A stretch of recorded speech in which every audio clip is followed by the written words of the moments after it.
Cabinet મંત્રી બળવંતસિંહ રાજપૂતના અધ્યક્ષસ્થાને ખોલવાડા ગામે દૂધસાગર ડેરીના ચેરમેન અશોકભાઈ ચૌધરીનો સન્માન સમારોહ યોજાયો। અમેરિકાની ઓવરસીઝ કોઓપરેટિવ ડેવલપમેન્ટ કાઉન્સિલ દ્વારા અશોકભાઈ ચૌધરીને પ્રથમ ઇન્ટરનેશનલ કોઓપરેટિવ ચેમ્પિયન એવોર્ડ 2024થી સન્માનિત કરવામાં આવ્યા છે। કેબિનેટ મંત્રી બળવંતસિંહ રાજપૂતના અધ્યક્ષસ્થાને સિદ્ધપુર તાલુકાના ખોલવાડા ગામે આજરોજ દૂધસાગર ડેરીના ચેરમેન અશોકભાઈ ચૌધરીનો સન્માન સમારોહ યોજાયો હતો। તાજેતરમાં નવી દિલ્હી ખાતે ઇન્ટરનેશનલ કોઓપરેટિવ એલાયન્સની વર્લ્ડ કોન્ફરન્સમાં અશોકભાઈ ચૌધરીને અમેરિકાની ઓવરસીઝ કોઓપરેટિવ ડેવલપમેન્ટ કાઉન્સિલ દ્વારા સમગ્ર ભારતમાં ડેરી ક્ષેત્રે પ્રથમ ઇન્ટરનેશનલ કોઓપરેટિવ ચેમ્પિયન એવોર્ડ 2024થી સન્માનિત કરવામાં આવ્યા છે, જેની ખુશીમાં ખોલવાડા ગામ દૂધ સહકારી ઉત્પાદન મંડળ દ્વારા ચેરમેન અશોકભાઈ ચૌધરીના સન્માનનો કાર્યક્રમ યોજવામાં આવ્યો હતો, જેમાં કેબિનેટ મંત્રી બળવંતસિંહ રાજપૂતના હસ્તે અશોકભાઈ ચૌધરીને એવોર્ડ અર્પણ કરાયો હતો।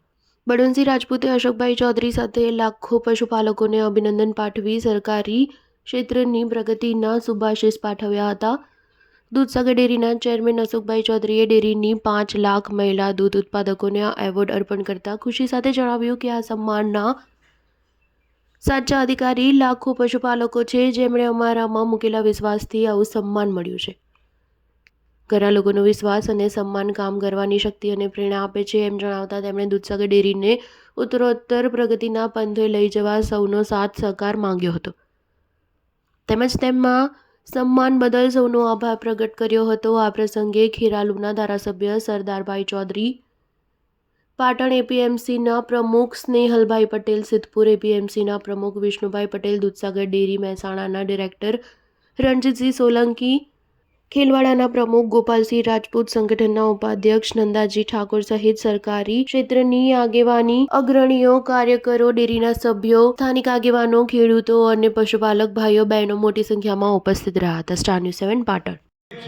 એની અંદર દૂધની રીતે ગણો કે ટર્નઓવરની રીતે ગણો, મહેસાણા ડેરીનો પ્રથમ નંબર હતો। 2010 થી 2020 આવતા આપણને દુઃખ થાય બાબત એ છે કે ધીરે ધીરે કરતા બીજો નંબર, ત્રીજો નંબર અને 2020નું વર્ષ આવતા આપણા ચોથા નંબરે આવીને ઉભા રહ્યા। અને જ્યારે ચોથા નંબરે આવીને ઉભા રહ્યા ત્યારે અમારી આ સમિતિના સભ્યો બેઠા અને ચિંતા કરી બધા એ રીતે સુંદર વ્યવસ્થા આપણા વડીલોએ ઊભી કરી હતી। એ વ્યવસ્થા સાચવવાનું કામ આપણું બધાનું છે। તમને બધાને મારે એક વાત તરફ, ભૂતકાળ તરફ લઈ જવા છે। વર્ષોથી આપણા ત્યાં ડેરી ખૂબ સરસ રીતે ચાલતી હતી, પણ 2010ની વાત કરું, 2010ના વર્ષની અંદર સમગ્ર ગુજરાતની અંદર આપણી મહેસાણા ડેરીનો પ્રથમ નંબર